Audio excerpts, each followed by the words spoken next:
bien, bonjour à toutes et à tous.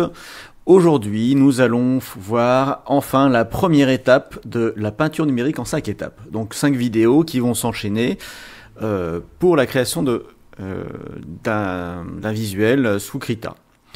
Aujourd'hui, on va aborder l'ébauche. Alors c'est une étape qui est peut-être à mon sens la plus importante, puisqu'en fait on va conceptualiser complètement notre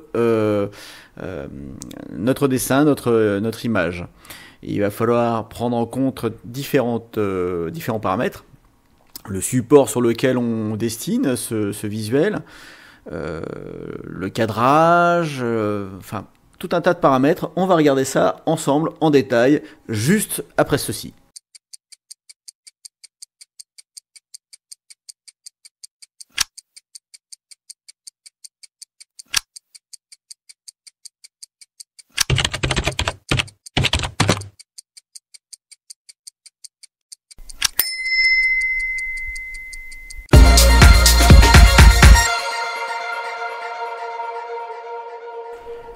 Alors on va commencer par créer notre espace de travail, notre canevas, histoire de partir sur une base commune. Alors ici je suis avec la version Krita qui est la 4.2.7.1 et on va tout de suite créer un nouveau fichier. Donc ici on peut utiliser le raccourci CTRL-N ou cliquer ici sur Nouveau fichier.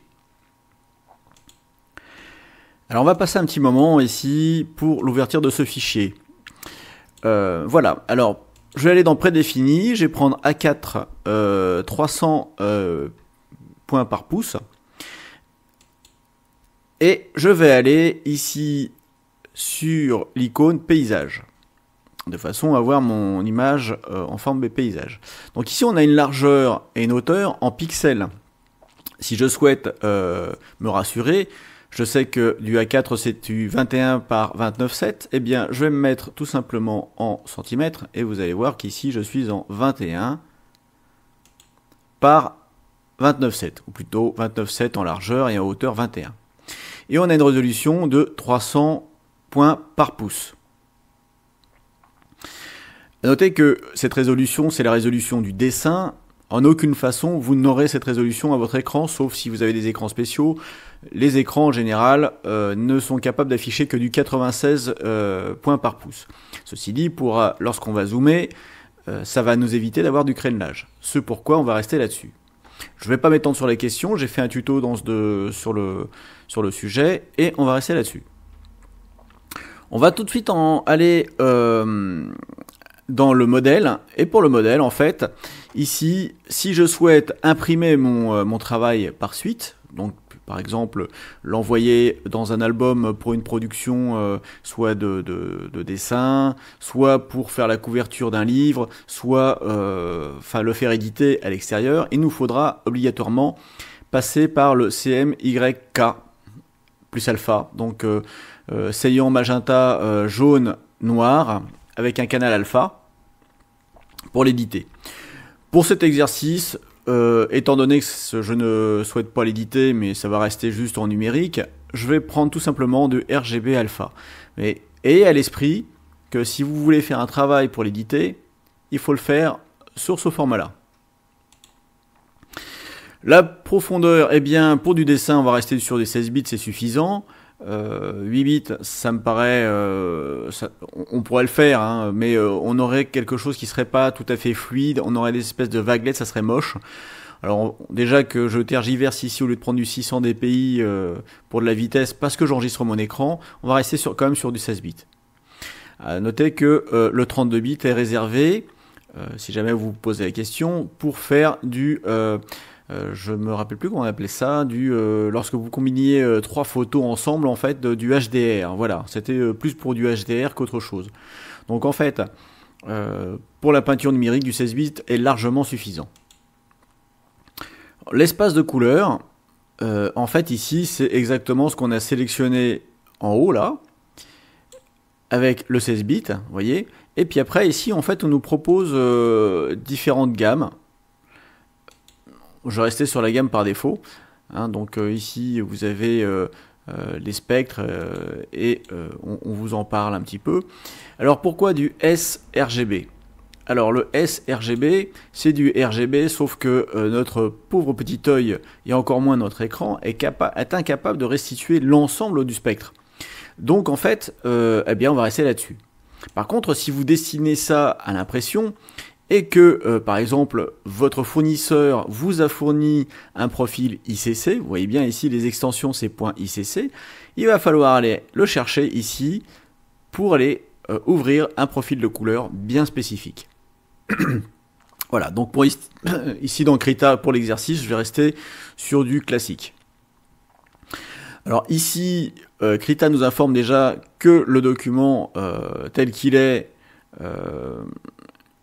nous dit qu'une couche de peinture nous prendra 66,4 mégas de RAM, c'est pas rien, et donc votre machine devra assurer. J'ai une machine avec 8 gigas de RAM actuellement. Cette RAM est quand même partie partiellement en fumée avec les différentes petites applications que j'ai à droite et à gauche, comme par exemple l'enregistrement de mon écran et le rappel des touches. Alors au niveau du contenu, si je regarde dans cet onglet, on va avoir le nom. Donc ici on peut lui mettre un nom tout de suite. Je ne vais pas le faire. Le nombre de calques, 2, je ne change rien. Et le background color. Alors, le background color, c'est une couleur qu'on va utiliser pour pas nous flasher les yeux. Étant donné que mon Krita a un fond qui est gris, il faut que je prenne une couleur différente. Donc je peux prendre un petit rose, un blanc, voilà. Donc moi j'ai pris un saumon, parce que ça m'abîmait pas trop les yeux, et vous pouvez choisir la couleur de votre choix. Le fond ne sert qu'à faire des tracés pour pouvoir les voir lorsqu'on va dessiner sur des calques en transparence. Il ne sert qu'à ça. Dans l'image finale, de toute façon, on va remplacer ce fond par un dessin ou une autre couleur. Donc c'est vraiment un support de travail et rien d'autre. Donc ici, on va pouvoir laisser le reste tel quel et créer notre document.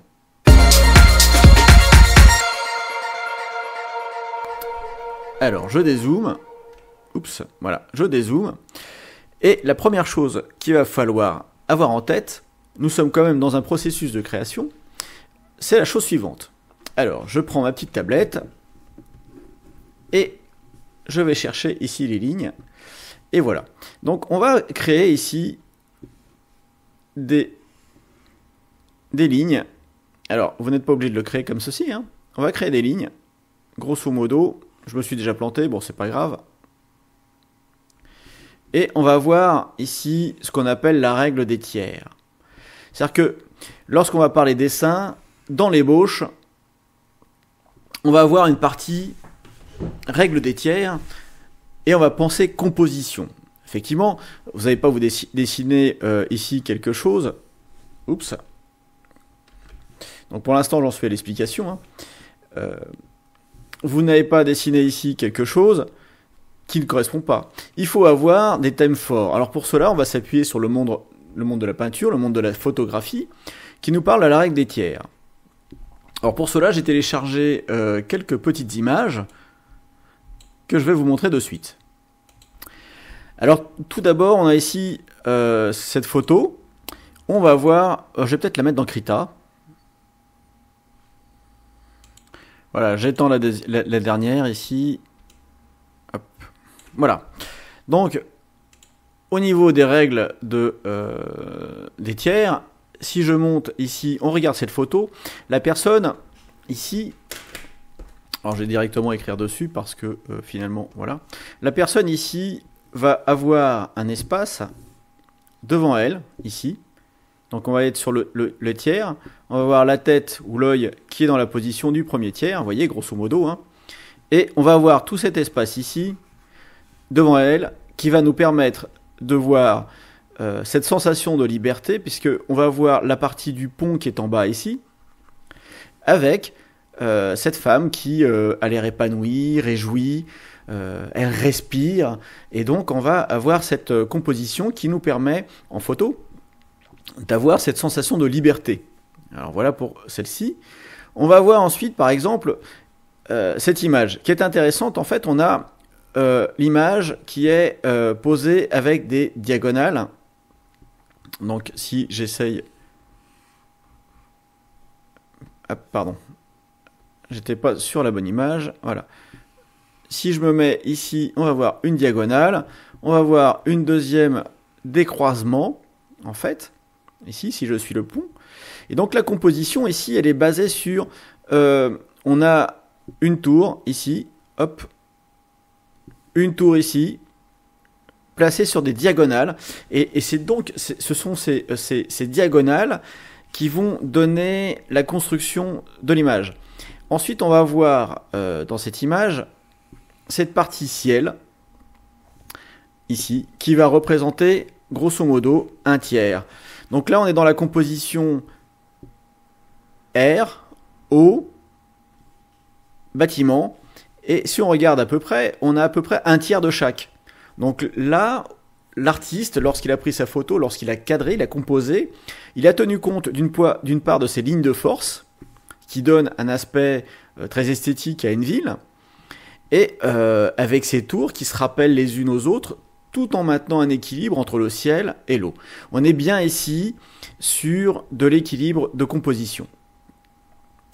Alors ici, on a une image donc avec cette règle ici qui est une règle exponentielle. On a le visage ici qui est bien sûr sur la ligne des tiers avec un espace. Alors la ligne des tiers, pardon, elle serait plutôt composée ici et ici. Voilà, donc on a ici le visage qui est au point fort et on a cette absence ici dans un flou au niveau du cadrage, dans un flou au niveau du vide qui permet de se focaliser parce qu'il y a du flou sur le visage et l'expression de cette femme.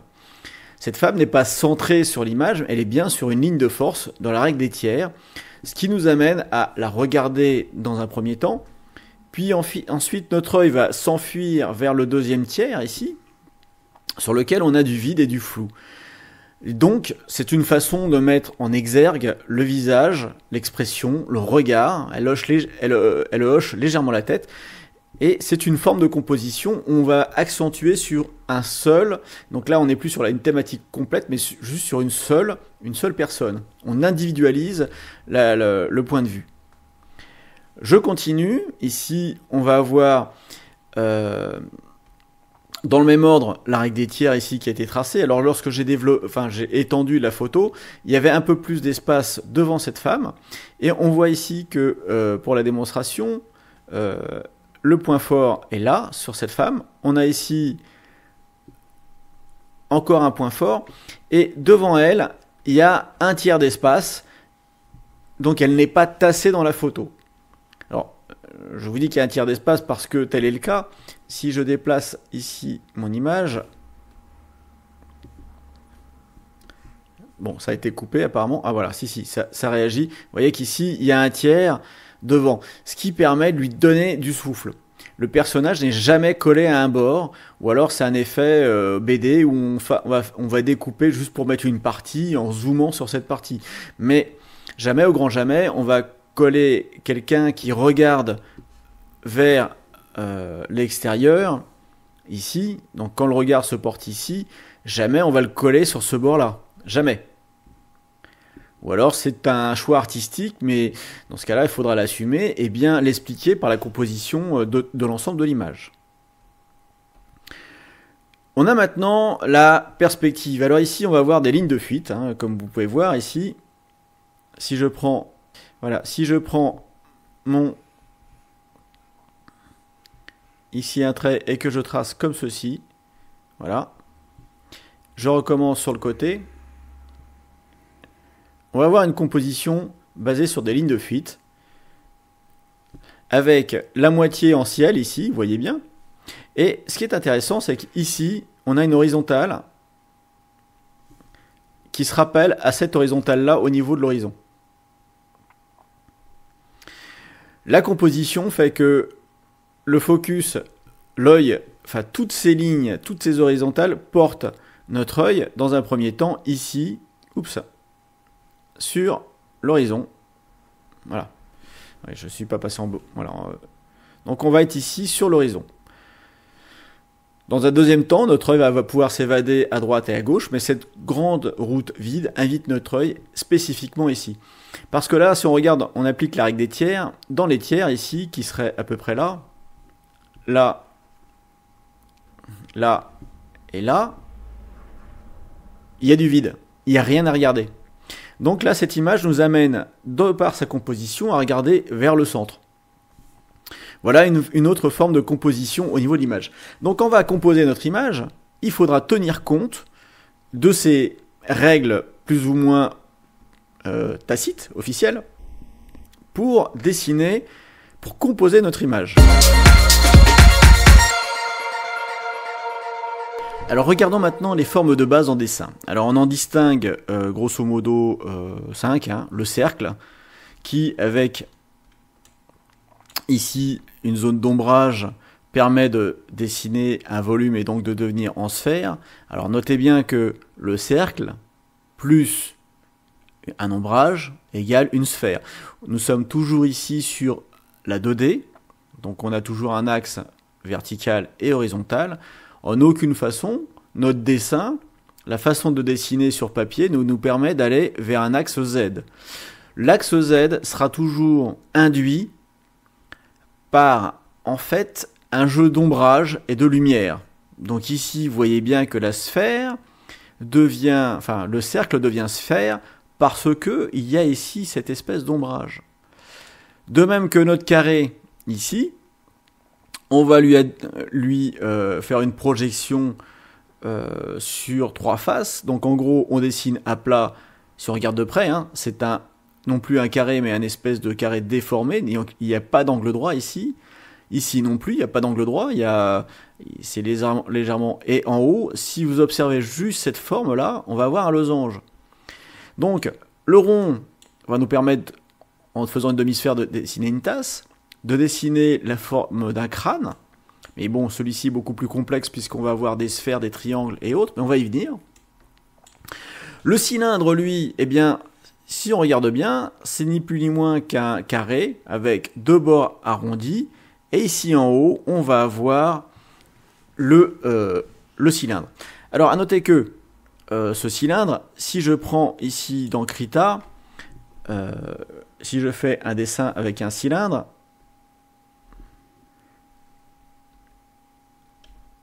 voilà, donc j'appuie sur Shift pour avoir un trait droit. Hop. Voilà. Donc ici, maintenant, si je lui adjoins un cercle, voilà, si je le fais comme ceci, vous voyez que le cercle ici c'est pas un cercle fermé. Ce que je fais, ce n'est pas un truc du style ça c'est un œil avec des angles vifs ici. Là, on a bien un arrondi, donc je supprime.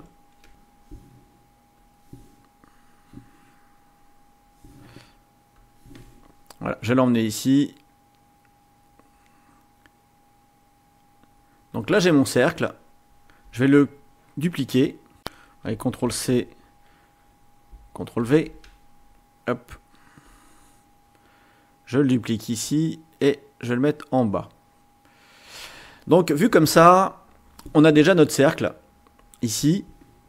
Vous voyez, en termes de construction, je vais gommer. Donc, je vais reprendre ici ceci, appuyer sur E et je vais gommer ce qui ne m'intéresse pas. Je peux remplir ici et je vais avoir mon cylindre. Donc vous voyez que le cylindre, déjà, c'est un peu la combinaison de deux formes géométriques qui est le cercle,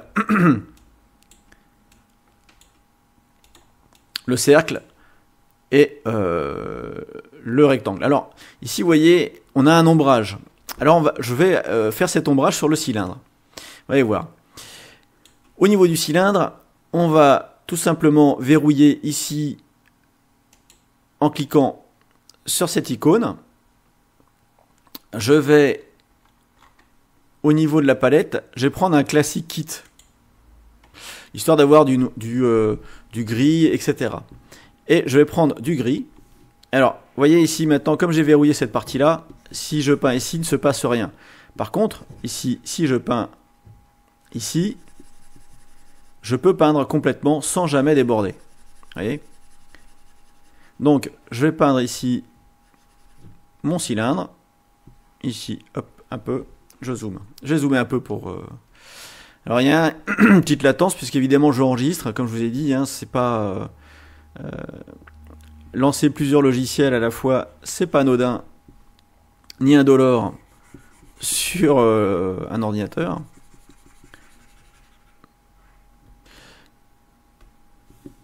Je vais prendre ici une taille de brosse qui va me permettre, hop, voilà, je vais dessiner ça comme ça à la main, grosso modo. Voilà. Donc ça permet, vous voyez, de dessiner sans trop se soucier de la forme. Par contre, ici, vous voyez qu'il y avait des zones de canal alpha, elles vont rester incoloriées. Mais bon, c'est pour la démonstration, je vais pas... Voilà, je vais... Quoique je peux faire ça, je déverrouille ici, je vais revenir sur mon gris, et c'est terminé. Je vais prendre une autre brosse. Ici, je vais prendre une brosse plutôt comme ceci. Je vais réduire la taille de ma brosse. Et là, en fait, je vais commencer à mettre un peu de couleur plus foncée. De façon à simuler une lumière beaucoup plus foncée. Voilà. Ici, mon gris, il est bon. Là, je vais prendre un gris beaucoup plus clair.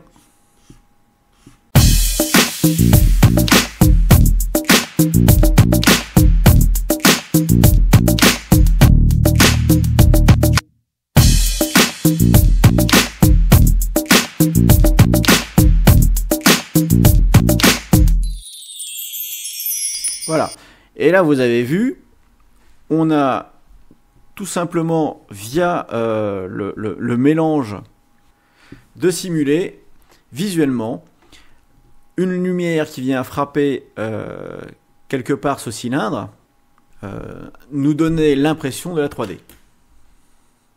Alors je vais continuer ici sur les différentes formes. Donc après on a le conique qui nous permet de faire des toits ronds ou des jupes, des robes.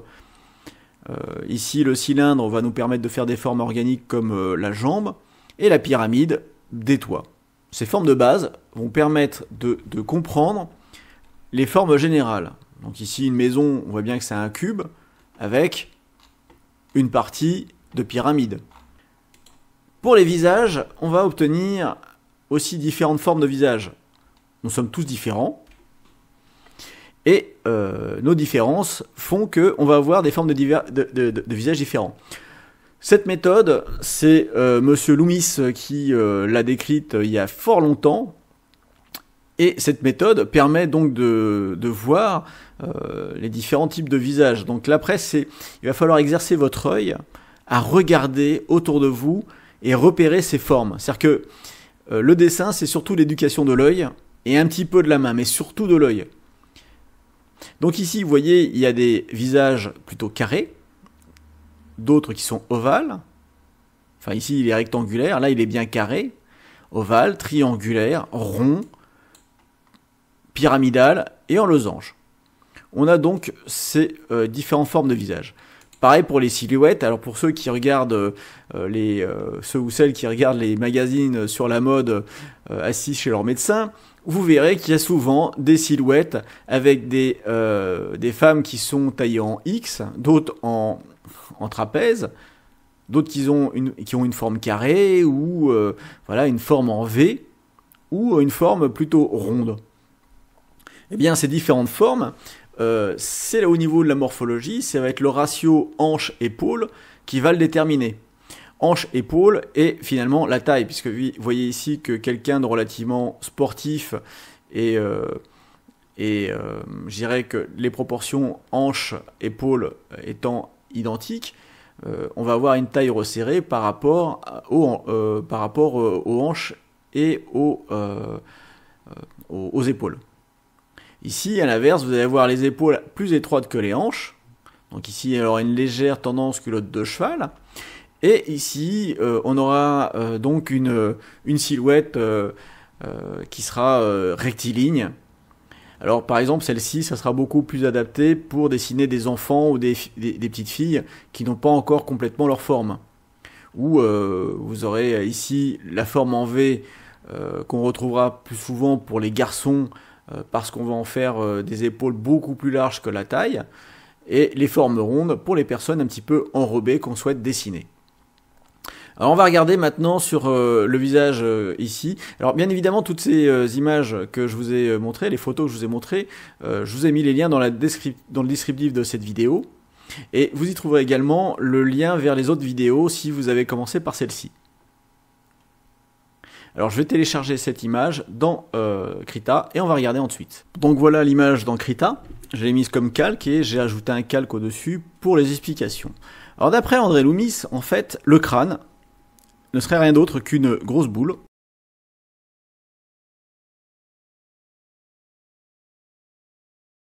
Voilà. Et je vais déplacer ici. Hop, pardon. Voilà, donc ici on a la forme de base au niveau du crâne. Donc ça va être un cercle, grosso modo, hein, un cercle. Et ici, on voit qu'on est de 3/4. Donc, on va avoir ici une ligne. Alors, si je prends pas le bon outil, ça va pas le faire. Une ligne ici qui descend. On va voir le nez, le menton. Hop. Et ici, normalement, on va avoir ici une zone comme une orange coupée dont on aurait coupé le côté. Mais je vous invite fortement à regarder les explications d'André Loomis. Voilà, et ici, pour l'instant, je ne tiens pas compte de la pommette, et on arrive ici. Et on va voir l'emplacement, là, des yeux, voilà, du nez, qui sera comme ceci, avec la bouche. Voilà, alors j'ai pas pris le plus simple, parce que, comment dirais-je, ici elle est de 3/4. Commencer par un dessin de 3/4, c'est difficile. Mais alors, si on reprend ici les formes, on va voir ici bien sûr qu'on a un cercle.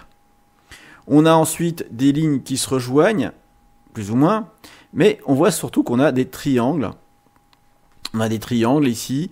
Et lorsqu'on va vouloir, au niveau du... alors je vais me remettre ici en noir.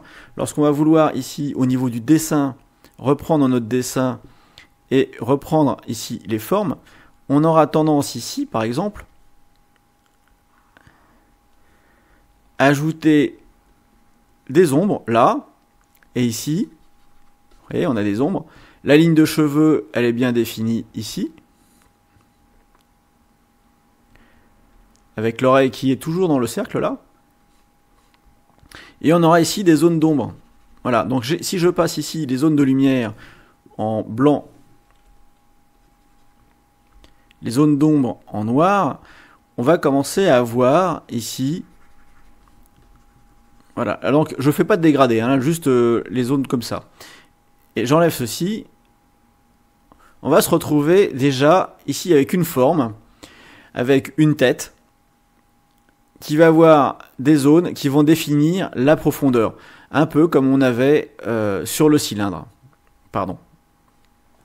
Donc la forme, on va avoir une forme à plat, et on va venir à faire du 3/4 parce que la lumière est censée arriver comme ceci et que tout ce qui est dans la zone où il n'y a pas de lumière sera la zone d'ombre. Donc la bouche, ici, un petit peu le bas du menton, etc. etc. et l'arrière et tout l'arrière-plan.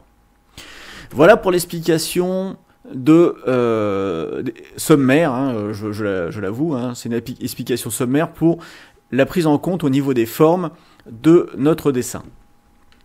On va maintenant attaquer directement la mise en place de notre dessin pour faire une composition.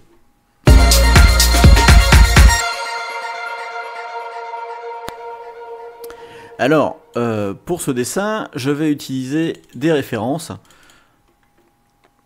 Et alors les références, donc ça va être... alors les références, vous pouvez les avoir directement sous le descriptif de cette vidéo. Donc ça va être ce désert, avec cette église, cette vieille cabane et cette rose. Et donc je vais essayer de faire une composition de façon à mettre la cabane dans un désert avec une rose en premier plan sur un angle. Donc pour ça, eh bien, on va tout simplement ajouter ici des images de référence. Voilà, donc j'ai ajouté ici mes références.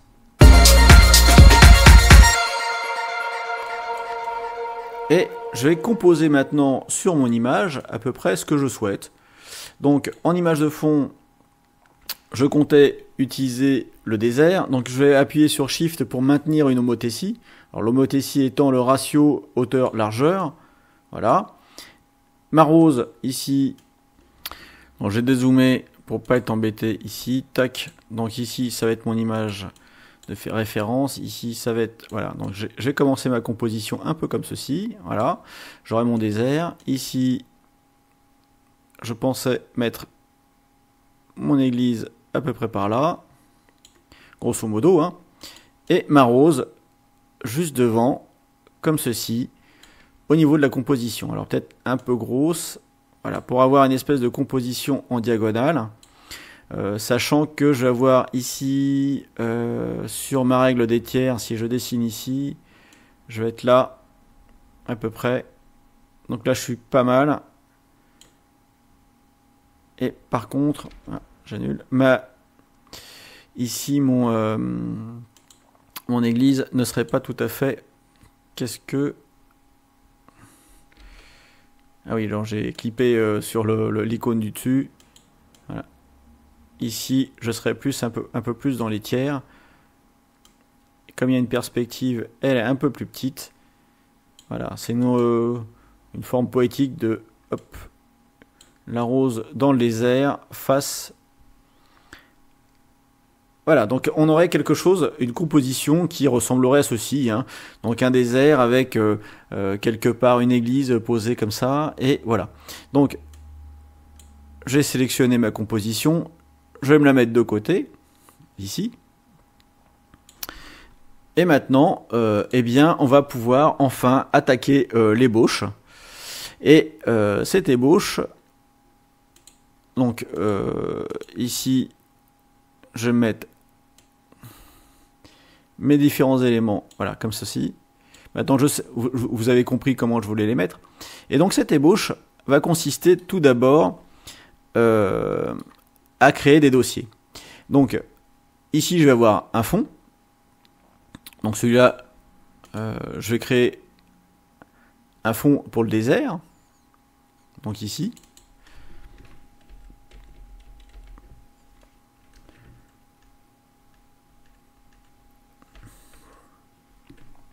Je vais ensuite faire ma rose.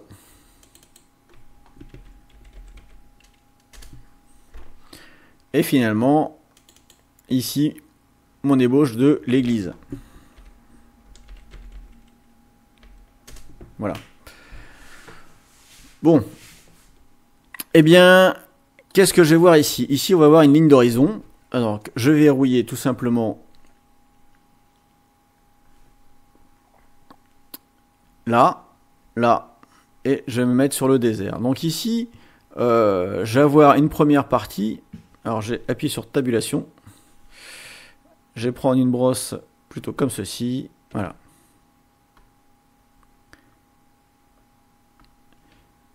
Voilà, j'ai appuyé sur tabulation. Comme ça, je pourrais faire disparaître tout ça. Et je vais avoir ici mon désert. Donc ici, je vais avoir... Ah. Voilà. Excusez-moi. J'avais pas pris la brosse. Voilà. Donc ici, je vais avoir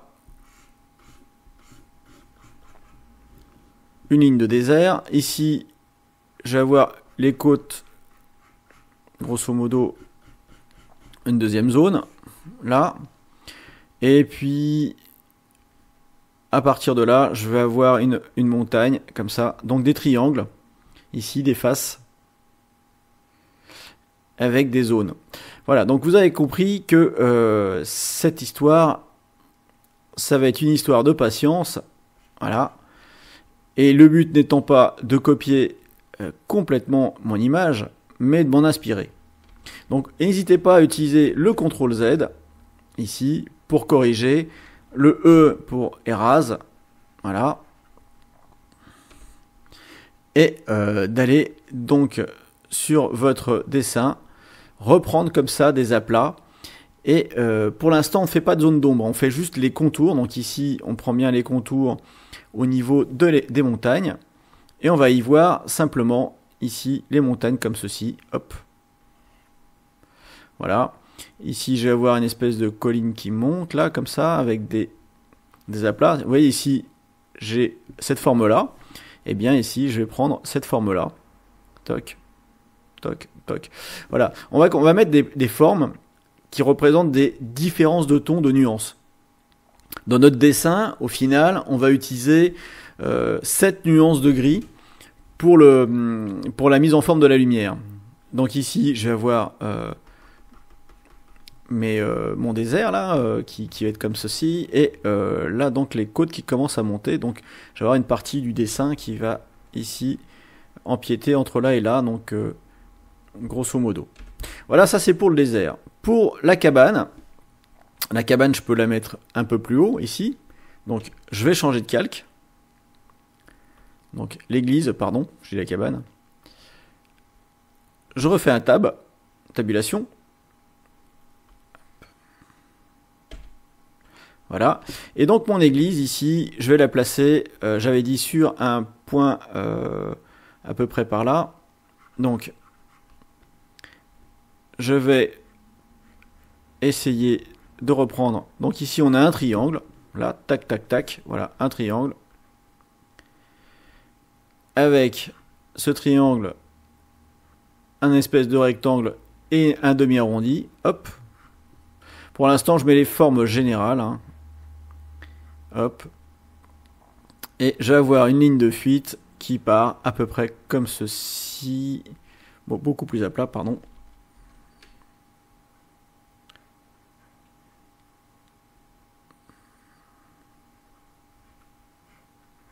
Voilà. Donc là, c'est le principe du parallélépipède, du carré. Hein. Et donc ici, cette ligne-là, cette projection-là, je vais avoir la même au niveau du toit. Sauf que le toit doit être plus petit là-bas. Hop. Voilà, on a une espèce de ligne de fuite qui part comme ceci. Voilà, donc là, ici, j'ai positionné en gros mon église. Donc là, maintenant, je vais pouvoir réduire. Alors, j'appuie sur Shift pour réduire ici. Hop. Je vais avoir ici mes lignes de fenêtre. Toc.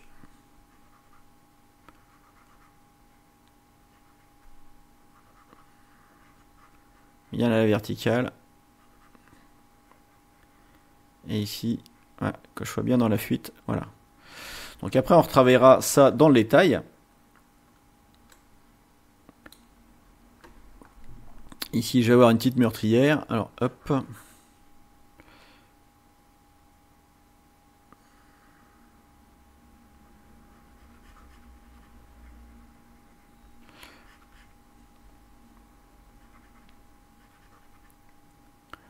Voilà, donc en fait, on reprend ici, calmement, la forme de l'église, ce qu'on veut lui donner. Ici, on va avoir des renforts à ce niveau-là.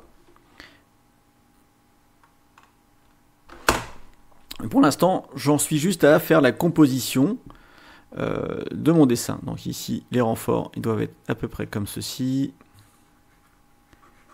Et ça sort. Donc au début, j'ai fait mes traits ici peut-être un peu trop gros.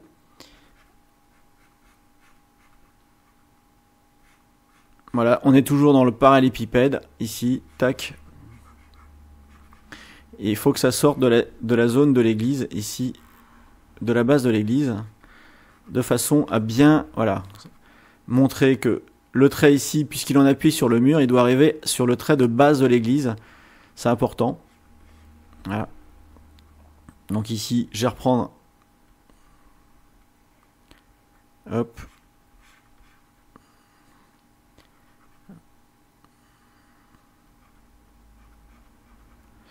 Donc ici, ce trait-là sera une parallèle à ce trait-ci, au bord de l'église. Donc pour l'instant, je le fais assez grossièrement. Je place mes traits, hein, tout simplement. Je fais mes constructions. Ici, voilà, j'efface ici. Hop. On peut commencer déjà à effacer.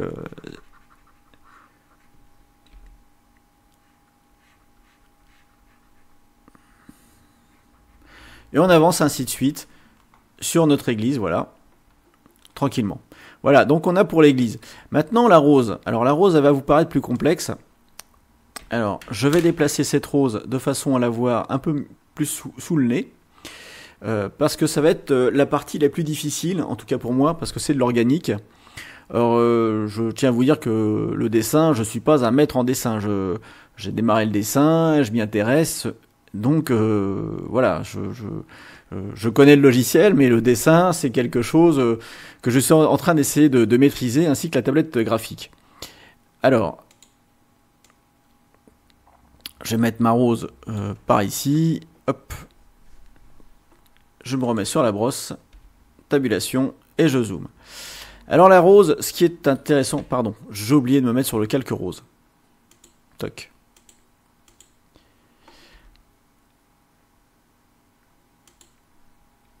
Hop, tabulation.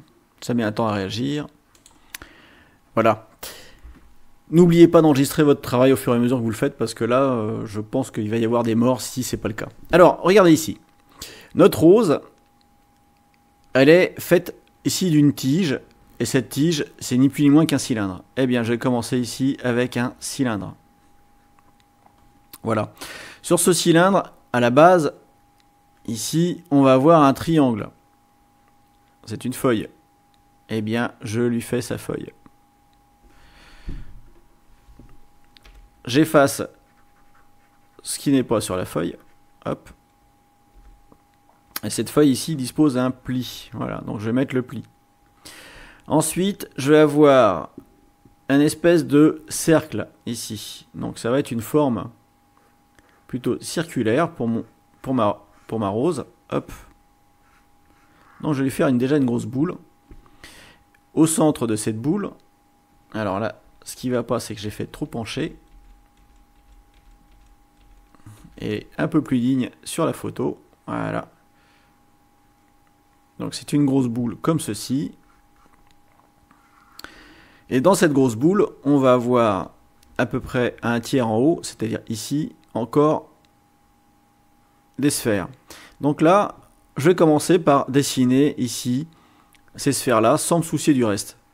Donc hop, ici j'ai une pétale, elle fait ça. Ici, elle descend. Et ensuite, elle est coupée par d'autres pétales. Voilà, j'ai fait cette pétale-ci. Voilà. Maintenant, je vais faire l'intérieur ici de celle-ci. Donc, je vais effacer ça.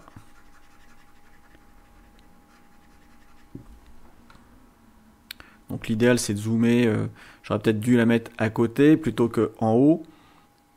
Mais après, c'est une façon de faire pour vous. Hein. Vous choisissez où ça vous arrange le mieux. Donc, alors, ce qui serait sympa... moi je vais continuer ici à faire ma rose, donc en décomposant ici en cercle, en triangle. C'est-à-dire que le triangle ici par exemple, vous avez le triangle sur la rose, là, et là, c'est pas la pétale dont je fais le triangle, c'est la zone de lumière, nous sommes bien d'accord. Ici vous avez par exemple, ici, dans cette zone-là, je vais avoir un rectangle. Voilà, c'est une zone de lumière. Et là, je vais avoir un triangle. Enfin, c'est une zone d'ombre ici. Et là, je vais avoir un triangle. Voilà. Et ici, on a une zone d'ombre. Et là, on va avoir une espèce de saucisse. Alors ça, on est entre le cercle et je sais pas. Je sais pas comment vous décrire cette forme, mais... Voilà, et surtout, pensez bien à regarder les bords, ils sont arrondis ici. Et donc là, on va avoir déjà ici des zones qui sont plus ou moins sombres. Alors si derrière le dessin du désert vous perturbe, vous masquez tout simplement ce qui vous perturbe. Voilà. Et on revient ici à hop. Et donc là on a bien déjà notre rose qui commence ici. Là on a un trait qui s'accentue bien. Voilà.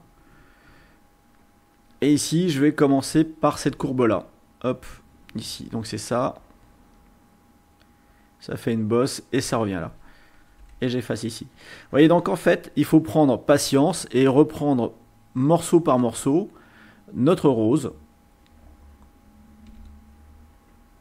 Notre rose qui va se révéler non pas par ses formes, mais par ses zones d'ombre et de... enfin bon, ses formes aussi, mais qui sont matérialisées par ces zones d'ombre et ces zones de lumière. Voilà. Donc ici, j'efface ça. Et je prolonge cette zone-là. Vous voyez, ici, on a du noir. Du noir complet. Donc ici, tout ça, c'est noir. Et vous allez, comme ça, petit à petit, définir votre rose. Alors, ce qui serait intéressant d'ici le prochain tuto, qui sera dans environ une bonne grosse semaine, c'est de me montrer votre composition telle que vous l'avez faite au final.